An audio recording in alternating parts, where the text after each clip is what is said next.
I have an incredible trading strategy to share with you that leverages the volume SuperTrend AI indicator. This tool is not just an alternative to the SuperTrend, it's claimed to be even better. Before we dive in, make sure to like this video and subscribe to our channel for more valuable trading insights. Open TradingView and go to the Search Indicator tab. Type Volume SuperTrend AI and select the one by Z-Man. This indicator operates similarly to the usual SuperTrend but with 3 trend lines: green for bullish, red for bearish, and a transition line for potential trend changes. Next, pay attention to the dots and triangles. Dots signal a trend change beginning, and triangles indicate the trend's continuation. For example, if the trend line changes from red to blue, it signals a possible shift from bearish to bullish, especially if a green dot appears. If a green triangle follows, it confirms the trend is still bullish. Now let's dive into the settings of the Volume SuperTrend AI indicator. Go to the Settings tab where you can adjust various parameters. For this tutorial, we'll use the default settings. If you haven't changed anything, simply click Cancel. Next, add the Andean Oscillator by Alex Grover. Leave its settings at default. This oscillator helps you determine when to place buy or sell orders.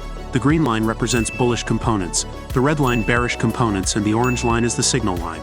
A buy signal occurs when the green line crosses above the red line and stays above it, while a sell signal happens when the red line crosses above the green line and stays above it. To improve your probability, ensure the green or red line also crosses the signal line before placing an order.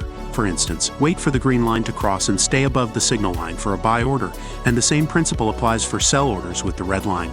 Now let's discuss how to execute trades using this strategy. Sell setup. Ensure the Volume SuperTrend AI line is red, indicating a bearish trend. Wait for the Andean Oscillator to give a sell signal. Red line crosses above the green line. Confirm the trend by ensuring the red line stays above the signal line. Enter a sell order after a bearish candlestick closes. Place your stop loss at the last swing high and set your take profit at a 1 to 1.5 risk-reward ratio. Buy setup. Ensure the Volume SuperTrend AI line is green, indicating a bullish trend. Wait for the Andean Oscillator to give a buy signal. Green line crosses above the red line. Confirm the trend by ensuring the green line stays above the signal line. Enter a buy order after a bullish candlestick closes. Place your stop loss at the last swing low and set your take profit at a 1 to 1.5 risk-reward ratio. If you gain new insights today, don't forget to like and subscribe. That's it for today. See you in the next video.